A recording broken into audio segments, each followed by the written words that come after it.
Everyone, welcome. आज क्या करवाएंगे आप? वो एक्चुअली ना मुझे ग्लो फेशियल चाहिए।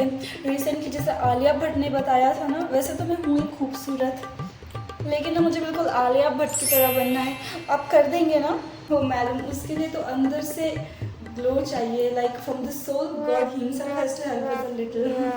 लेकिन आप चिंता मत कीजिए, मेडिकल पैकेज में तो नहीं है, लेकिन जुगाड़ में है।